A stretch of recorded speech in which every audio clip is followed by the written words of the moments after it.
Ce n'est qu'une réunion, a dit mon père lorsque je n'ai pas été invité à la grande fête de fiançailles de mon frère. J'ai posté un selfie de ski. Quelques heures plus tard, toute ma famille a commencé à faire exploser mon téléphone. Je suis Elora, 29 ans, et le printemps dernier, j'ai découvert via Instagram que mon frère Lisandre organisait une immense fête de fiançailles. Tout le monde était invité, sauf moi. Quand j'en ai parlé à mon père, Valérian Noroy, il m'a éconduit en disant « C'est juste une réunion, Elora. N'en fais pas tout un plat ». Blessée et confuse, j'ai décidé de poursuivre mon projet de voyage au ski au lieu de confronter ma famille directement. Je n'avais aucune idée que poster un simple selfie de ski innocent allait causer l'implosion de toute ma famille. Avant de vous raconter comment mon innocent selfie de ski a bouleversé ma famille, laissez un commentaire pour me dire d'où vous regardez. Et abonnez-vous si vous vous êtes déjà senti mise à l'écart par les personnes qui devraient toujours vous inclure. En grandissant, Lisandre et moi étions inséparables. Malgré ses 3 ans de moins que moi, il était mon ombre, mon confident, et souvent ma responsabilité. Nos parents, Valérian et Isaline Noroy, avaient ce qu'on pourrait généreusement appeler un mariage volatile. Papa travaillait de longues heures dans son cabinet d'avocat, et maman se consacrait aux organisations communautaires, nous laissant, Lisandre et moi, naviguer l'enfance ensemble plus souvent qu'à notre tour. Je me souviens encore du jour d'été où j'ai appris à Lisandre à faire du vélo. Il avait 7 ans, les genoux maigres couverts de pansements Batman des tentatives précédentes. Maman accueillait une réunion de comité caritatif, et papa était, comme d'habitude, au bureau. J'ai passé des heures à courir à côté de lui sur notre allée, tenant l'arrière de sa selle jusqu'à ce que je lâche enfin sans lui dire quand il a réalisé qu'il roulait seul. Son visage s'est illuminé d'une telle fierté que je peux le visualiser parfaitement même maintenant. « Tu es la meilleure sœur qui soit, Hello !» avait-il crié, chancelant, mais déterminé à garder son équilibre. Au collège, quand des enfants du voisinage ont commencé à s'en prendre à Lisandre pour ses épaisses lunettes et son intérêt pour la science, je les ai confrontés directement. J'étais en première année de lycée à l'époque, et j'ai mis les choses au clair, s'en prendre à mon frère signifiait s'en prendre à moi. Le harcèlement a cessé immédiatement. Cette nuit-là, Lisandre a glissé une note de remerciement sous la porte de ma chambre avec un dessin de moi en super-héroïne. Notre lien est resté fort pendant le lycée, même si nous avons développé différents groupes d'amis et intérêts. J'étais plus porté sur les arts, passant des heures avec mes carnets de croquis, tandis que Lisandre excellait en maths et en sciences. Pourtant, nous avions toujours nos rituels. Les crêpes du dimanche matin que nous préparions ensemble pendant que nos parents faisaient la grasse matinée, et les soirées cinéma du vendredi au sous-sol avec du pop-corn au micro-ondes et trop de soda. Les choses ont commencé à changer quand j'ai déménagé dans les Alpes après l'université.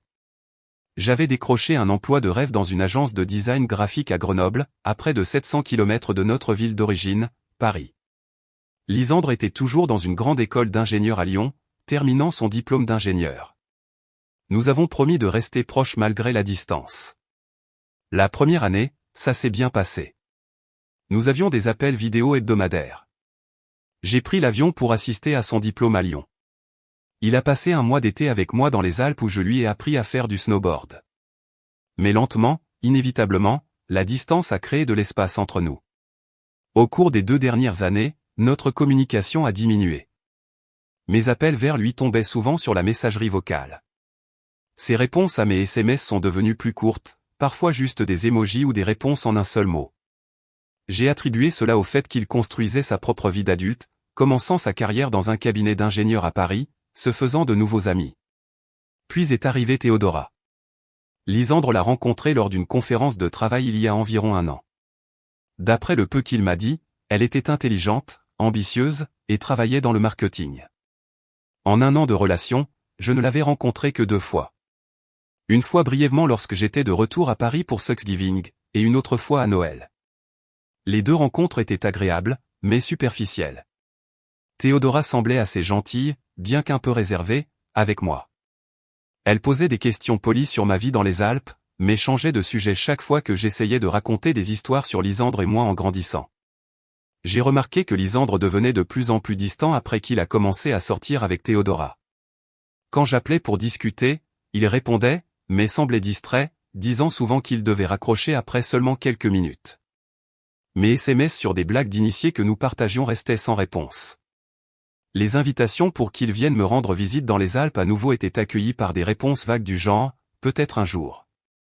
Pourtant, je n'aurais jamais imaginé que le fossé entre nous s'était creusé à tel point que je serais exclu de l'une des célébrations les plus importantes de sa vie.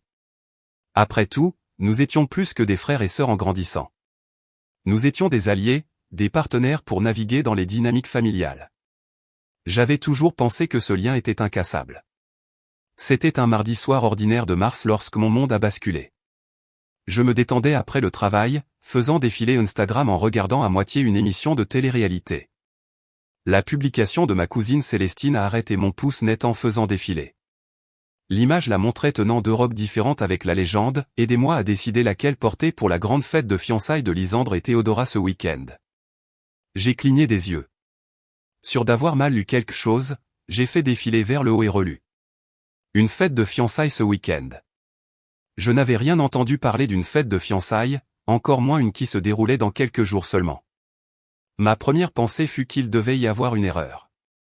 Sûrement que mon frère m'aurait invité à sa fête de fiançailles.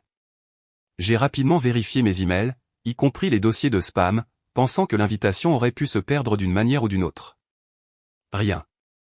J'ai revérifié ma pile de courrier physique, bien que je savais n'avoir rien vu ressemblant à une invitation. Rien là non plus. J'ai même vérifié ma messagerie vocale pour voir si Lisandre avait appelé pendant que j'étais en réunion. Rien d'autre qu'un rappel pour mon prochain rendez-vous chez le dentiste. Avec une anxiété croissante, j'ai appelé ma mère, Isaline Noroy. Isaline Noroy avait toujours eu le talent de contourner les sujets délicats, et cet appel ne fit pas exception. Maman, je viens de voir la publication de Célestine à propos de la fête de fiançailles de Lisandre ce week-end. Mon invitation s'est-elle perdue ou quelque chose comme ça? Ai-je demandé, essayant d'avoir l'air décontracté malgré le nœud qui se formait dans mon estomac. Oh, et Laura, j'étais justement sur le point de t'appeler, en fait, dit-elle. Sa voix montait dans les aigus comme toujours quand elle mentait.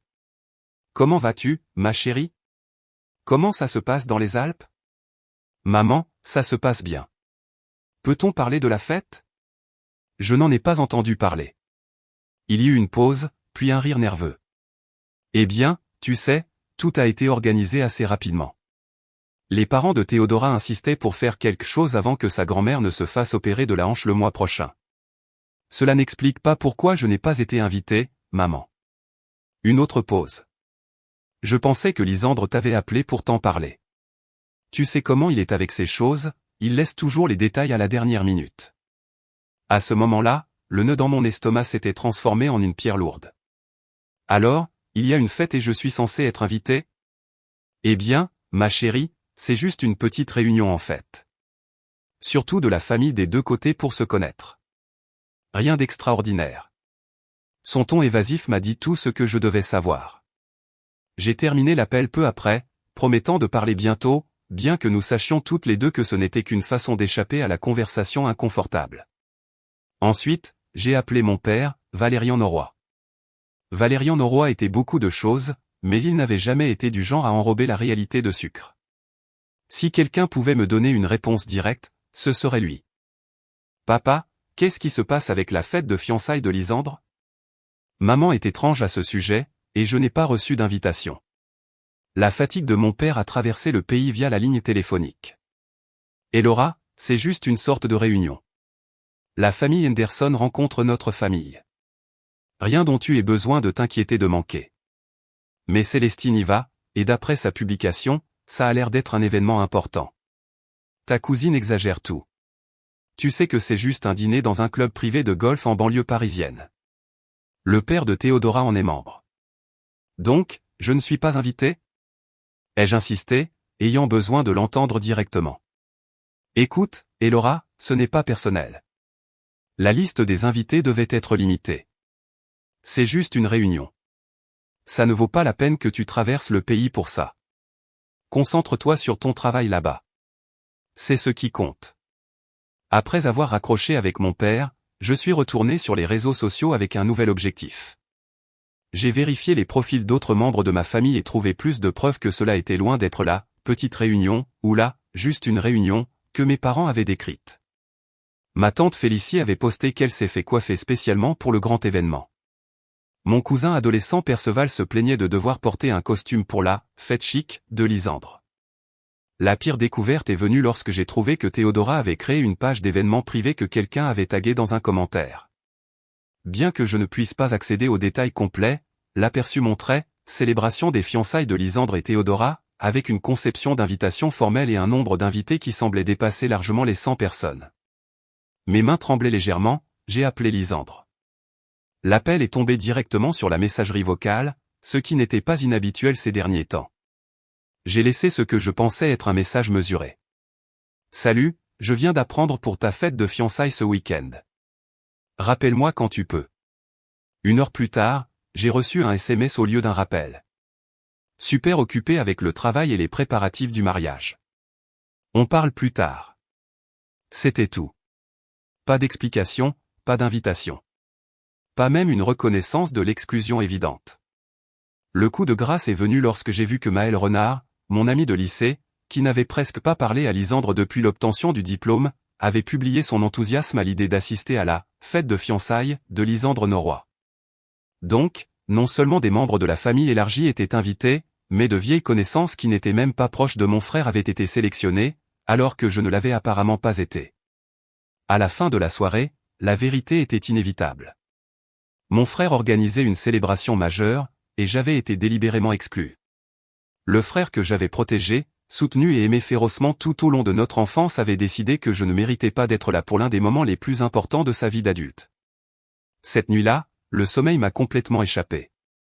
Je suis passé par toutes sortes d'émotions, comme une machine à laver dans un cycle d'essorage sans fin. Blessure, confusion, colère, doute de soi, de retour à la blessure. Vers 2 heures du matin, j'ai appelé ma meilleure amie, Ondine. Oubliant le décalage horaire, il était 4 heures du matin à Marseille. Quelqu'un ferait mieux d'être mort ou en train d'accoucher. A-t-elle marmonné au téléphone. Lisandre organise une énorme fête de fiançailles ce week-end. Et je n'ai pas été invité, ai-je dit, ma voix se brisant malgré mes efforts pour paraître composé. Littéralement, tout le monde sauf moi a été invité.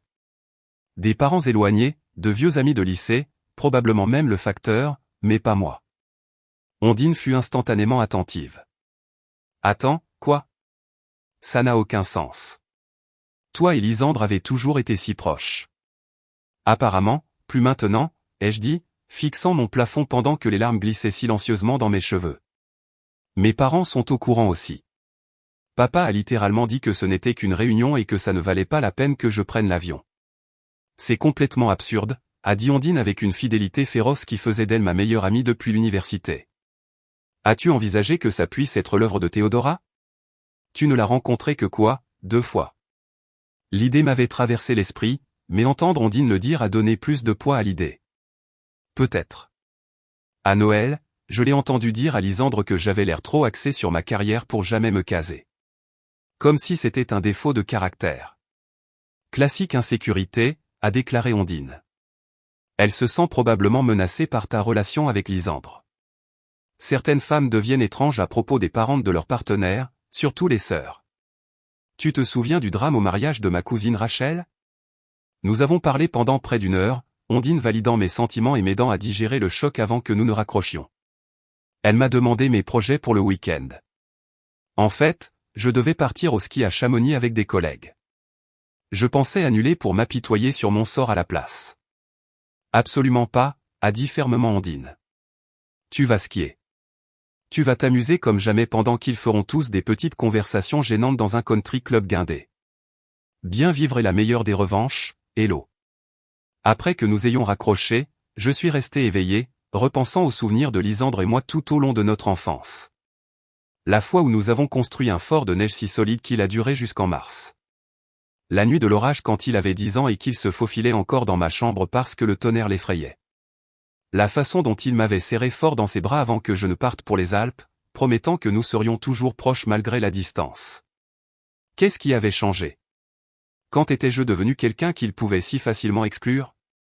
Le matin est arrivé avec des yeux gonflés et un mal de tête, mais aussi une résolution. Ondine avait raison. J'irai au ski comme prévu. Je n'allais pas annuler ma vie parce que ma famille m'avait apparemment annulé. Alors que je préparais mon équipement ce soir-là après le travail, je refoulais de nouvelles larmes. Ma veste de ski préférée avait été un cadeau de Noël de Lisandre il y a 2 ans. Il avait recherché les meilleures marques et économisé pendant des mois pour me l'acheter. Seul le meilleur pour ma grande sœur, m'avait-il dit quand je l'avais ouverte. J'ai envisagé de la laisser, mais je l'ai finalement emballée. C'était, après tout, la meilleure veste de ski que je possédais. Le souvenir de Noël il y a 5 mois a refait surface alors que je pliais des couches thermiques dans ma valise. J'étais arrivé chez mes parents pour trouver Lisandre et Théodora déjà là, installés confortablement sur le canapé, regardant quelque chose sur son téléphone. Quand je suis entré, Lisandre m'avait donné une rapide étreinte distraite avant de reporter son attention sur ce que Théodora lui montrait. Plus tard ce soir-là, j'étais allé à la cuisine pour prendre de l'eau et j'avais entendu la voix de Théodora depuis la salle à manger où elle aidait ma mère à arranger les décorations de Noël. Je pense que c'est mignon qu'Elora soit si dédiée à sa carrière, avait-elle dit sur un ton qui suggérait le contraire. Certaines femmes ne sont juste pas faites pour la vie de famille. Trop indépendante, vous savez. Lisandre dit qu'elle n'a pas eu de relation sérieuse depuis des années. Ma mère avait fait une réponse évasive, n'étant ni d'accord ni me défendant. Je m'étais éclipsé à l'étage sans prendre mon eau. Une graine d'anxiété plantée qui s'épanouissait maintenant en une clarté douloureuse. Alors que je fermais ma valise, mon téléphone a sonné avec un SMS de ma mère. Appelle-moi quand tu peux, ma chérie. Papa et moi pensions que nous pourrions peut-être venir te rendre visite le mois prochain puisque tu ne peux pas venir ce week-end. Je ne peux pas venir. Comme si j'avais été invité et que j'avais refusé. Comme si c'était mon choix. J'ai mis mon téléphone en mode silencieux et l'ai rangé dans mon sac. Demain, je prendrai la voiture pour Chamonix avec Zélie et Kilian du département design. Nous passerions 3 jours à skier, à profiter des vues sur la montagne et des boissons après-ski près des feux. Je ne passerai pas mon temps à vérifier mon téléphone pour des explications qui ne viendraient pas ou des excuses que je n'étais pas sûr de pouvoir accepter. Le trajet jusqu'à Chamonix tôt vendredi matin fut exactement ce dont mon esprit blessé avait besoin.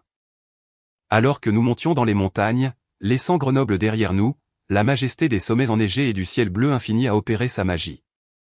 Zélie était au volant, chantant des chansons rock des années 80 tandis que Kilian somnolait sur la banquette arrière. J'ai senti le nœud dans ma poitrine se desserrer légèrement à chaque kilomètre. Tu as l'air à 1000 lieues, a commenté Zélie pendant une pause dans la musique. Tout va bien? J'ai envisagé de me défiler avec mon habituel « je vais bien », mais quelque chose dans la distance de chez moi et la perspective des montagnes a rendu l'honnêteté plus sûre. Drame familial.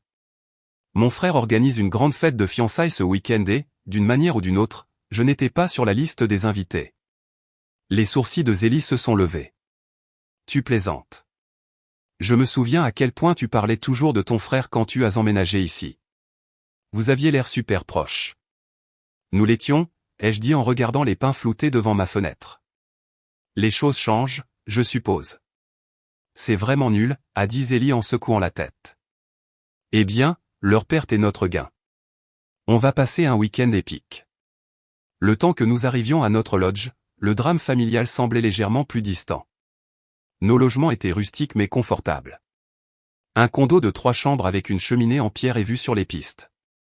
Nous nous sommes rapidement changés et sommes partis, impatients de profiter au maximum du soleil de l'après-midi. Les premières descentes sur la montagne étaient exactement ce dont j'avais besoin. L'excitation de la vitesse, la concentration requise pour naviguer sur le terrain, l'air frais de la montagne remplissant mes poumons.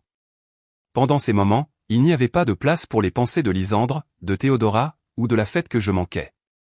Il n'y avait que la montagne, mes skis, et le prochain virage. Mais au fur et à mesure que la journée avançait, ma concentration a baissé. Une famille de 4 partageant un télésiège avec moi, des parents avec un frère et une sœur qui se chamaillaient gentiment, m'a envoyé un pincement au cœur. Un groupe d'amis célébrant un anniversaire avec du champagne au lodge m'a rappelé la célébration qui se déroulait sans moi de l'autre côté du pays. Lors de notre dernière descente de l'après-midi, Zélie avait remarqué ma distraction. Après une collision évitée de justesse où j'ai failli entrer en collision avec un snowboarder, elle a suggéré que nous fassions une pause. Ok, crache le morceau, a-t-elle dit une fois que nous étions assises avec des chocolats chauds dans un café en montagne. Tu as failli faire corps avec le snowboard de ce type là-bas. Qu'est-ce qui se passe dans ta tête? Je lui ai tout raconté. La découverte de la fête, les réponses évasives de mes parents, l'histoire avec Lisandre, et mes soupçons sur l'influence de Théodora. C'est n'importe quoi, a déclaré Zélie après avoir écouté attentivement. Et tu es sûr que cette fête a lieu demain soir? J'ai hoché la tête, sortant mon téléphone pour lui montrer la dernière publication de Célestine. Une photo de ses ongles fraîchement manucurés avec la légende, prête pour la grande fête de demain.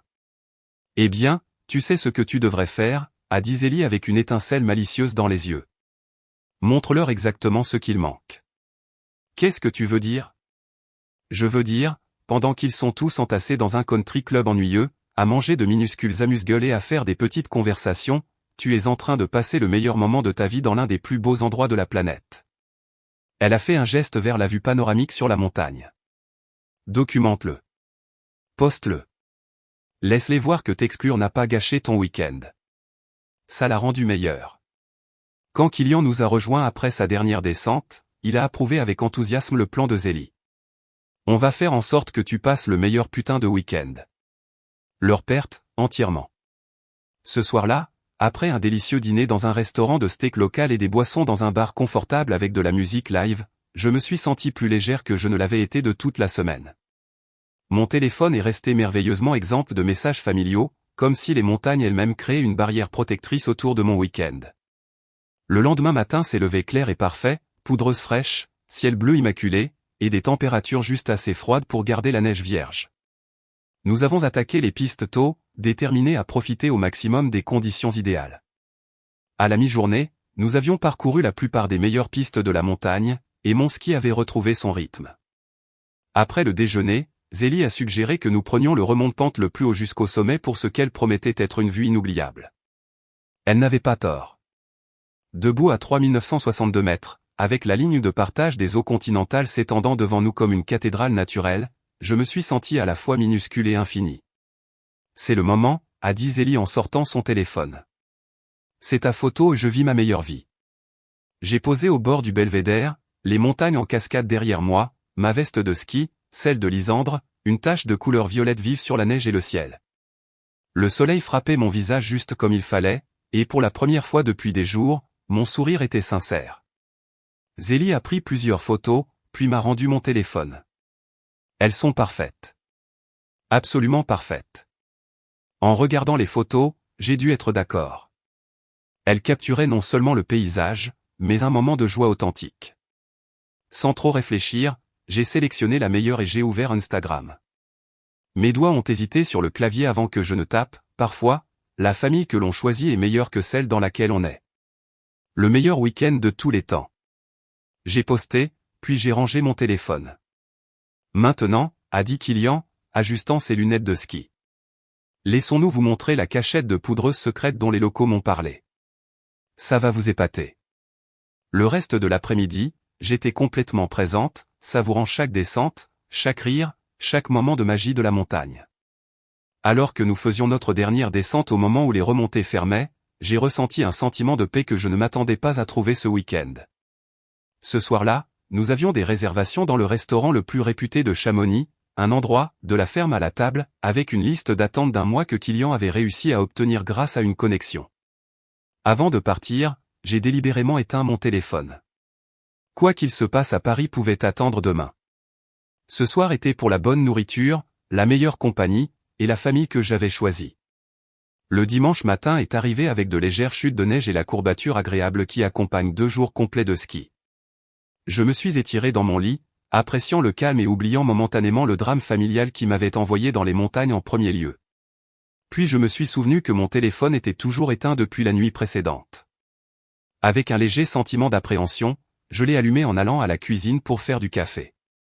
La cascade de notifications a commencé immédiatement. Tellement que mon téléphone a brièvement gelé en essayant de toutes les afficher, 27 appels manqués, 42 messages textes, de nombreux messages vocaux, plusieurs notifications Instagram et Facebook. Mon estomac s'est serré en faisant défiler les noms, maman, papa, Lisandre, Célestine, tante Félicie, oncle Barnabé, des cousins à qui je parlais à peine, même ma grand-mère, qui utilisait rarement son téléphone portable. Le premier message texte que j'ai ouvert venait de ma mère, envoyé à 20h47 de Paris. Et Laura, appelle immédiatement. Ta publication a bouleversé tout le monde. Ensuite, il y en avait un de ma cousine Célestine. OMG, pourquoi tu as fait ça? Tout le monde à la fête parle de ta publication au lieu de célébrer elle était, avec une confusion croissante, j'ai cliqué sur un message vocal de Lisandre, horodaté 21h32. Mais qu'est-ce que c'est que ce bordel, Hello? Je sais que tu es en colère à cause de la fête, mais tu devais vraiment faire ce coup-là ce soir, de toutes les nuits? Théodora est en larmes. Maman est bouleversée. Papa est furieux. Merci de t'être assuré qu'on se souviendra de ma fête de fiançailles pour toutes les mauvaises raisons. Je me suis assise lourdement sur le canapé, café oublié, tandis que je rassemblais les pièces de ce qui s'était passé. Mon innocent selfie de ski, posté vers 15h30 de la montagne, avait coïncidé exactement avec le début de la fête de fiançailles de Lisandre et Théodora à Paris. La légende que j'avais écrite, parfois, la famille que l'on choisit est meilleure que celle dans laquelle on est, avait été interprétée comme une attaque directe contre l'événement dont j'avais été exclu. Un message texte de ma tante Félicie incluait des captures d'écran de la fête, des invités groupés, téléphone à la main, discutant probablement de ma publication. Une autre montrait Théodora l'air les larmes aux yeux tandis que Lisandre parlait de manière animée à quelqu'un hors champ. Le message vocal de mon père était bref et froid. Ton comportement est complètement inacceptable. Tu as délibérément embarrassé cette famille. Rappelle-moi immédiatement. Puis est venu un message texte directement de Théodora. La première communication que j'avais jamais reçue d'elle. J'ai toujours essayé d'être gentil avec toi malgré ce que Lisandre m'a dit sur ton égoïsme et ton besoin d'attention. Merci de lui avoir donné raison. J'espère que ton voyage au ski valait la peine de ruiner notre soirée spéciale. L'accusation dans le message de Théodora a frappé comme un coup physique. Lisandre m'avait décrite comme égoïste et en quête d'attention.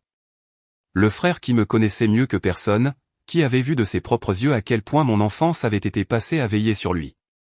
Cette révélation m'a fait plus de mal que l'exclusion de la fête n'aurait jamais pu en faire.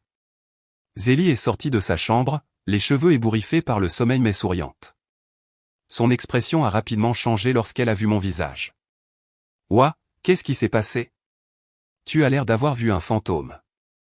Apparemment, ai-je dit, faisant toujours défiler la barrage de messages, j'ai ruiné la fête de fiançailles de mon frère avec mon selfie de ski. Il semble que j'ai créé une sorte de crise familiale. Zélie a lu par-dessus mon épaule, ses yeux s'écarquillant. Sacrée réaction excessive, Batman. Tout ce que j'ai fait, c'est poster une photo de vacances avec une légende qui pourrait être interprétée comme un coup de griffe à ma famille, ai-je admis. Mais je ne m'attendais pas à ce que cela cause un tel niveau de drame. Parce que ça n'aurait pas dû le faire, a dit fermement Zélie. S'il t'avait invité en premier lieu, rien de tout cela ne serait arrivé. Alors que je continuais à parcourir les messages, j'en ai trouvé un de mon cousin Perceval qui incluait une vidéo. Elle montrait le moment où ma publication était apparemment devenue virale au sein de la fête. Les invités se montrant leur téléphone, des murmures se répandant dans la salle de bal. Le visage de Théodora se froissant alors que quelqu'un lui montrait la publication. L'expression de Lisandre s'assombrissant de la confusion à la colère. Le message le plus surprenant est venu de ma grand-mère, « Et Laura, je ne savais pas que tu n'étais pas invitée. » C'était mal de leur part, mais ton timing aurait pu être meilleur, ma chérie. Appelle-moi quand tu peux. Au moment où Kylian nous a rejoints, j'avais une image plus claire de ce qui s'était passé. Ma publication n'avait pas seulement été remarquée. Elle était, d'une manière ou d'une autre, devenue le point central de tout l'événement. Selon divers messages, les invités avaient commencé à prendre parti, certains défendant mon droit de profiter de mon week-end et d'autres condamnant ce qu'ils considéraient comme un sabotage délibéré. L'ironie, ai-je dit à Zélie et Kylian en préparant le petit déjeuner, c'est que je n'essayais pas de faire une quelconque déclaration. Je partageais juste un bon moment de notre voyage. Mais une partie de toi devait savoir que ça remonterait jusqu'à eux, a suggéré doucement Kylian. J'ai réfléchi à ces mots en retournant les crêpes. Je suppose que je voulais qu'ils voient que je me portais bien sans eux. Mais je ne voulais jamais détourner toute leur fête. Tu n'as rien détourné du tout, a insisté Zélie. Ils ont créé cette situation en t'excluant et ensuite ils ont tous réagi de manière excessive à une simple publication sur les réseaux sociaux. C'est de leur faute, pas de la tienne. Alors que nous faisions nos valises pour retourner à Grenoble, j'ai réfléchi à la manière de répondre à la vague de messages. Une partie de moi voulait s'excuser pour les conséquences imprévues de ma publication. Une autre partie se sentait indignée d'être vilipendée pour avoir profité de mon week-end pendant que ma famille célébrait sans moi. En fin de compte, j'ai envoyé un simple SMS à Lisandre. Je n'ai jamais eu l'intention de perturber ta fête. Ma publication parlait de mon week-end, pas de ta célébration. On devrait parler quand les choses se calmeront. Sa réponse est venue rapidement, trop tard pour ça. Le mal est fait. Le trajet de retour à Grenoble a été considérablement plus calme que le voyage aller. Alors que les montagnes cédaient peu à peu la place au contrefort puis à l'étalement urbain, je savais que la véritable confrontation restait à venir. Mon innocent selfie de ski avait inopinément exposé les lignes de faille dans mes relations familiales, et il n'y aurait pas de retour en arrière possible à faire semblant qu'elles n'existaient pas. 3 jours se sont écoulés avant que je ne rassemble le courage de réserver un vol pour Paris. 3 jours d'appels ignorés de mes parents, d'échanges de SMS tendus avec la famille élargie et d'un silence complet de la part de Lisandre. 3 jours à repenser aux souvenirs d'enfance, à examiner les interactions récentes et à essayer de comprendre comment nous en étions arrivés à ce point de rupture. Ma patronne, Oriane, a été étonnamment compréhensive lorsque j'ai demandé un congé personnel d'urgence. Affaire familiale, avais-je expliqué vaguement, ce à quoi elle avait simplement hoché la tête en disant « Prends ce dont tu as besoin ». Le projet Anderson peut attendre. Le vol de Grenoble à Paris m'a donné quelques heures pour me préparer à la confrontation à venir. J'ai répété ce que je dirais, anticipant leur réponse, me blindant contre les accusations que j'attendais. Pourtant, rien n'aurait pu me préparer entièrement à l'accueil glacial qui m'attendait chez mes parents, en banlieue parisienne. Ma mère a ouvert la porte avec un sourire serré qui n'atteignait pas ses yeux. « Et Laura, nous ne t'attendions pas, je pensais qu'il était temps de parler face à face », ai-je dit, faisant rouler ma petite valise dans le hall d'entrée de ma maison d'enfance. Tout ressemblait exactement à avant, la console antique avec la coupelle d'argent pour les clés, les paysages que ma mère avait collectionnés au fil des ans, même la légère éraflure sur la plainte de quand Lisandre et moi avions essayé de rentrer notre luge après une tempête de neige il y a 20 ans. Mon père est sorti de son bureau, ses lunettes de lecture perchées sur son nez. « Alors, tu as décidé de te montrer après tout. » « Je n'ai jamais eu l'occasion de me montrer pour la fête, » ai-je répondu, déterminé à commencer comme je voulais continuer, avec honnêteté.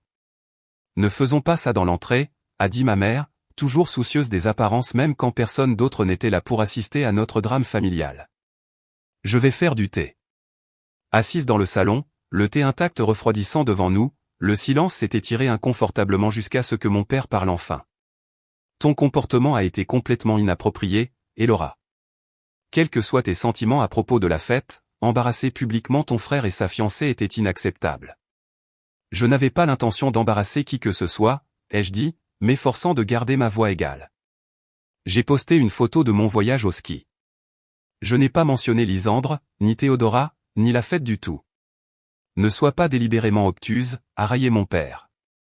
Ta légende rendait tes intentions parfaitement claires. Ma légende parlait d'apprécier les amis qui m'incluaient réellement dans leur vie, ai-je rétorqué.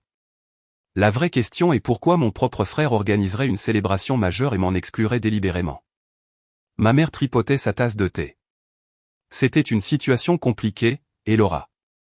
La famille de Théodora est très traditionnelle, très particulière sur la façon dont les choses doivent être faites.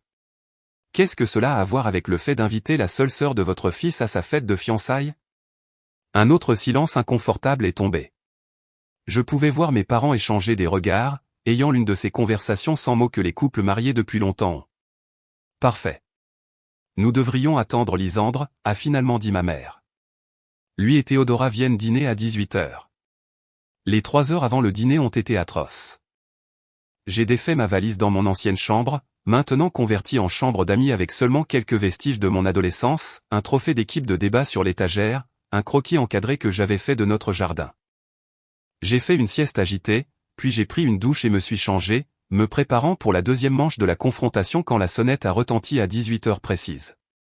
J'étais assise dans la cuisine, aidant ma mère à couper les légumes dans une tentative de normaliser une situation intrinsèquement anormale. Lisandre est entré le premier, son expression sur la défensive.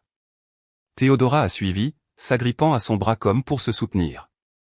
Ni l'un ni l'autre n'avait l'air particulièrement heureux de me voir.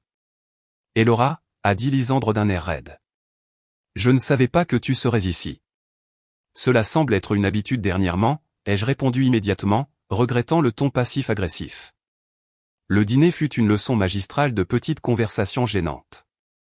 Ma mère comblait les silences avec des questions sur la météo dans les Alpes. Mon père s'enquérait des conditions de ski à Chamonix, et Théodora offrait des réponses monosyllabiques lorsqu'on s'adressait directement à elle. Lisandre me regardait à peine, se concentrant intensément sur son assiette comme si les réponses à l'univers pouvaient se trouver dans le rôti de bœuf de ma mère. Ce n'est que lorsque ma mère a apporté le dessert que Lisandre a finalement abordé l'éléphant dans la pièce. Pourquoi tu as fait ça, Hello? Pourquoi tu as posté ça juste quand notre fête commençait? Je n'avais aucune idée de l'heure de début de votre fête, ai-je dit honnêtement. Je n'étais pas exactement incluse dans les détails de l'organisation. Mais tu savais que c'était ce jour-là, a-t-il insisté. Tu devais savoir que ta publication causerait des drames. Je savais que vous aviez une fête à laquelle je n'étais pas invité, ai-je reconnu, mais je passais un moment vraiment agréable à Chamonix et je l'ai partagé. Tout ne tourne pas autour de toi, Lisandre. Théodora a fait un petit bruit dérisoire. Bien sûr. Pure coïncidence. Quelque chose dans son ton, le dédain, la moquerie subtile, a brisé ce qu'il restait de ma retenue. Pourquoi je n'ai pas été invité, Théodora? J'aimerais vraiment entendre votre explication. Ses yeux se sont légèrement écarquillés, puis se sont rétrécis. Elle a jeté un coup d'œil à Lisandre, s'attendant clairement à ce qu'il réponde à la question. C'était une décision difficile, a commencé Lisandre, sa voix d'entreprise émergeant. Celle qu'il utilisait pour les appels clients que j'avais entendus pendant ses visites. Avec les limitations de lieu et les considérations budgétaires? Arrête. Ai-je interrompu? Il y avait plus de 100 personnes là-bas. Des cousins éloignés que nous n'avons pas vus depuis des années étaient là. Les amis du club de lecture de maman étaient là. Ne m'insultez pas en prétendant que c'était une question d'espace ou d'argent. La façade professionnelle de Lisandre s'est fissurée. Bon. Tu veux la vérité? Théodora ne voulait pas que tu sois là. Elle estime que tu n'as jamais fait d'effort avec elle, que tu juges ses choix de vie, que tu es constamment en compétition avec elle pour mon attention. Et après avoir vu à quel point ta publication était égocentrique, peux-tu la blâmer? La pièce est devenue silencieuse. Ma mère a haleté doucement. Mon père s'est soudainement intéressé à réarranger sa serviette. Et toi? Ai-je demandé, regardant directement mon frère. Tu ne voulais pas non plus que je sois là. Lisandre a eu la décence d'avoir l'air mal à l'aise. Je voulais la paix. Théodora était déjà assez stressée par l'organisation de la fête parfaite. Je ne voulais pas ajouter à ça en insistant pour inviter quelqu'un avec qui elle n'était pas à l'aise. Donc, tu savais, ai-je dit lentement, le poids total de la trahison s'abattant sur moi. Tu savais que j'étais exclu et tu as choisi de ne rien dire. Ce n'est pas aussi simple, Elora. En fait, c'est exactement aussi simple, ai-je rétorqué, me tournant vers mes parents. Et vous aussi? Vous étiez d'accord pour que votre fille soit le seul membre de la famille proche à ne pas être invité à la fête de fiançailles de son frère? Ma mère a baissé les yeux vers son cheesecake à moitié mangé. Nous ne pensions pas que c'était à nous d'interférer avec la liste d'invités de Lisandre et Théodora. Nous pensions qu'il valait mieux ne pas faire de vagues, a ajouté mon père. Étant donné la distance et ton emploi du temps chargé, ça semblait pratique. Pratique, ai-je répété, le mot ayant un goût amer. Comme c'est pratique de votre part de décider que j'étais jetable. Comme c'est pratique de faire semblant que je n'existe pas quand c'est inconvénient de m'inclure. Personne n'a dit que tu étais jetable, a protesté Lisandre. Personne n'a eu besoin de le dire. Vos actions l'ont clairement montré. Je me suis levé, ne pouvant plus rester assise à la table en prétendant que nous avions un dîner de famille normal. Pour information, j'ai fait tous les efforts possibles avec Théodora malgré ne l'avoir rencontrée que 2 fois. Je n'ai jamais jugé ses choix de vie. Je sais à peine quels ils sont car tu as très peu partagé sur votre relation avec moi. Et quant à rivaliser pour ton attention, j'ai passé la dernière année à essayer de maintenir ne serait-ce qu'un niveau de communication basique avec toi alors que tu es devenu de plus en plus distant. Le visage de Théodora a rougi. Lisandre m'a dit que tu essaies toujours de surpasser tout le monde, que tu dois être le centre de l'attention. Il m'a prévenu que tu ferais en sorte que tout tourne autour de toi. Je me suis tourné vers mon frère, sincèrement choqué. C'est vraiment comme ça que tu me décris à elle? Ta sœur qui t'a pratiquement élevé quand maman et papa étaient trop occupés par leur propre vie? Qui t'a défendu contre les brutes? Qui a passé son enfance à s'assurer que tu ne te sentirais jamais aussi négligé que moi? Lisandre a eu la décence d'avoir l'air honteux. Je n'ai jamais dit ces mots exacts, a-t-il dit doucement. Mais tu ne l'as pas corrigé quand elle s'est fait cette impression? Ai-je insisté? Tu l'as laissé croire que je suis une reine du drame en quête d'attention et tu utilises ça comme justification pour m'exclure de ta vie. Tu es mélodramatique en ce moment, a interrompu mon père. Non, papa. Pour une fois, je me défends au lieu d'accepter le discours familial selon lequel mes sentiments n'ont pas d'importance. J'ai regardé autour de la table, chacun à leur tour. J'ai passé toute ma vie à être celle qui est raisonnable. Celle qui ne fait pas de vagues. Celle qui fait passer les besoins des autres avant les siens. Et où est-ce que ça m'a mené? Exclu de la fête de fiançailles de mon propre frère et ensuite vilipendé pour avoir osé profiter de mon week-end. Quoi qu'il en soit, je me suis dirigé vers la porte, prenant mon sac à main accroché dans le couloir. Je ne vais pas m'excuser d'avoir posté ce selfie. Au contraire, je suis reconnaissante qu'il ait exposé ce qui était déjà vrai, que je suis une idée de dernière minute dans cette famille. Quelqu'un qu'on arrange quand c'est pratique et qu'on écarte quand ça ne l'est pas, et Laura, ne pars pas comme ça, a supplié ma mère. Je serai dans un grand hôtel dans le centre de Paris si quelqu'un décide qu'il veut avoir une conversation honnête, ai-je dit, la main sur la poignée de porte. Mais j'en ai fini de faire semblant que tout va bien alors que ce n'est clairement pas le cas. En sortant dans la fraîche soirée parisienne, j'ai ressenti quelque chose d'inattendu, non seulement de la blessure ou de la colère, mais un étrange sentiment de libération. Pour la première fois, j'avais refusé d'accepter le rôle qui m'était assigné dans le drame familial. J'avais dit ma vérité, indépendamment des conséquences. Et malgré la douleur de la confrontation, cela ressemblait à une sorte de victoire. La chambre du grand hôtel est devenue mon sanctuaire pendant les 3 jours suivants. J'ai prolongé mon séjour, travaillé à distance sur le projet Anderson, et attendu de voir si un membre de ma famille me contacterait pour la conversation honnête que j'avais proposée. Le silence s'est étiré d'heure en jour, confirmant ce qu'une partie de moi savait déjà, un vrai changement ne viendrait ni vite ni facilement. Le 3e soir, alors que j'envisageais de prolonger mon séjour encore une fois, ou simplement de retourner à Grenoble, on a frappé à ma porte. Par le Judas, j'ai vu Lisandre se tenir seul dans le couloir, les mains dans les poches, l'air incertain. J'ai ouvert la porte, mais ne l'ai pas immédiatement invité à entrer. « Lisandre, on peut parler ?» a-t-il demandé, sa voix dépourvue du ton défensif qu'elle avait chez nos parents. Je me suis écarté, le laissant entrer. Il a balayé la chambre d'hôtel du regard, l'ordinateur portable ouvert sur le bureau, le plateau du service en chambre du déjeuner, la vue sur le ciel parisien à travers la fenêtre. « Comment tu as su où me trouver ?» ai-je demandé. « Maman me l'a dit.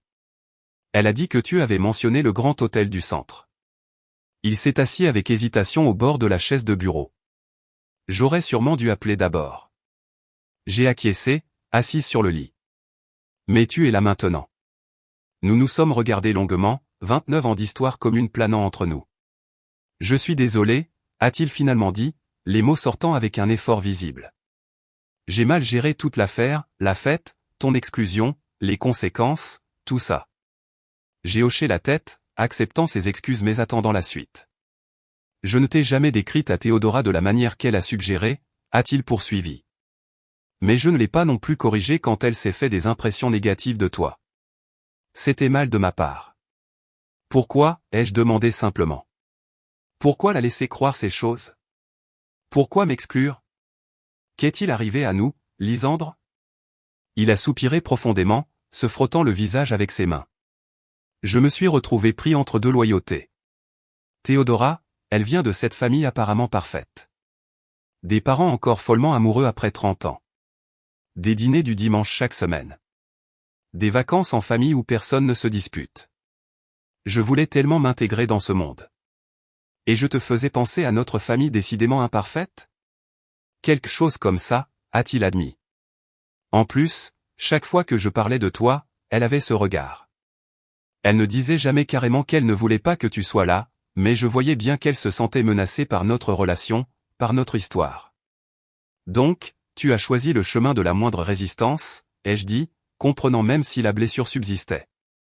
Je me suis dit que c'était temporaire, qu'une fois qu'elle te connaîtra mieux, les choses s'amélioreraient naturellement.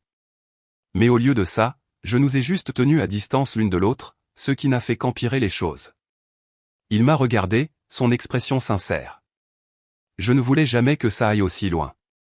Quand la préparation de la fête a commencé, j'ai supposé que tu serais invité. Au moment où j'ai réalisé que Théodora et sa mère ne t'avaient pas inclus sur leur liste d'invités préliminaires, les invitations étaient déjà en cours d'envoi. Et tu n'as rien dit. Je me suis dit qu'il était trop tard pour changer les choses sans créer des drames. Que tu comprendrais. Il a ri sans joie. J'ai été un lâche, Hello. J'avais peur de faire des vagues avec Théodora et sa famille, alors j'ai sacrifié ma relation avec toi à la place. L'honnêteté était rafraîchissante, même si elle confirmait mes pires craintes. J'aurais pu m'attendre à ça de n'importe qui d'autre, Lisandre, mais pas de toi. Je sais, a-t-il dit doucement. J'ai trahi ta confiance. Et ensuite tu m'as blâmé d'avoir réagi en étant blessé.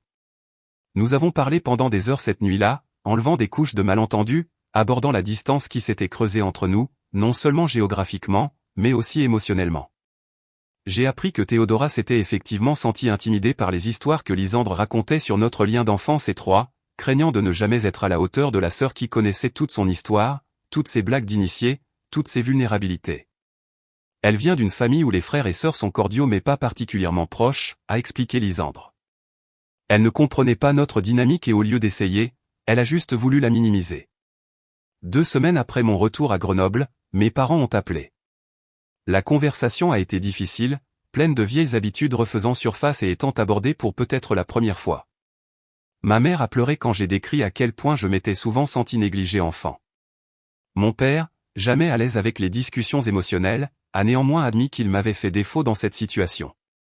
Nous aurions dû te défendre, a dit ma mère. Quand nous avons réalisé que tu n'étais pas sur la liste des invités, nous aurions dû dire quelque chose. Nous avions tort, a simplement ajouté mon père. C'était peut-être la première fois que je l'entendais admettre une faute sans condition. Le développement le plus surprenant est survenu un mois plus tard, lorsque j'ai reçu un email de Théodora. Il était long, réfléchi et clairement difficile à écrire pour elle. Je te dois des excuses, commençait-il. J'ai laissé mes insécurités créer un fossé entre toi et Lisandre, et ensuite je t'ai blâmé pour les conséquences de mes actions.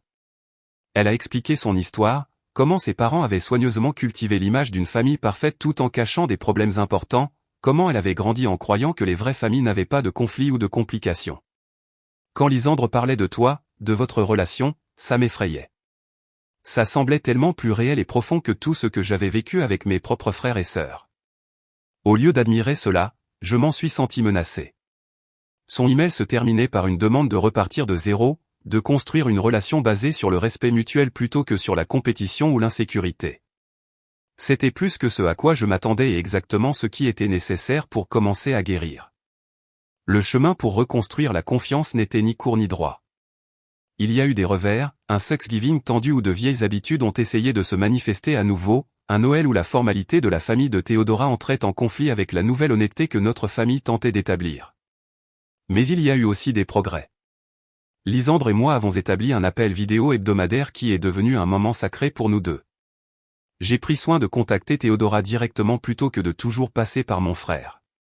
Mes parents ont commencé à faire des visites régulières dans les Alpes, découvrant qu'ils aimaient vraiment faire de la randonnée en montagne et l'atmosphère détendue de Grenoble. 6 mois après la débâcle de la fête de fiançailles, je me suis tenu aux côtés de Lisandre à son mariage, officiellement en tant que demoiselle d'honneur de Théodora, mais officieusement en tant que fidèle soutien de mon frère, tout comme je l'avais toujours été. Avant la cérémonie, il m'a serré fort dans ses bras et a murmuré « Merci de ne pas avoir abandonné sur moi-même quand je le méritais ». Pendant la réception, Théodora m'a cherché pour un moment privé. « Je voulais que tu saches, a-t-elle dit, que je comprends maintenant ce que Lisandre essayait de me dire depuis le début, t'avoir comme belle-sœur n'est pas une menace pour notre mariage, mais un cadeau pour notre famille. » Alors que je retournais en avion à Grenoble le lendemain du mariage, j'ai réfléchi au chemin parcouru au cours de la dernière année. L'exclusion de la fête de fiançailles avait été douloureuse, mais elle avait forcé des conversations qui étaient attendues depuis longtemps. Elle nous avait tous obligés à examiner des habitudes et des suppositions qui n'avaient pas été remises en question pendant trop longtemps.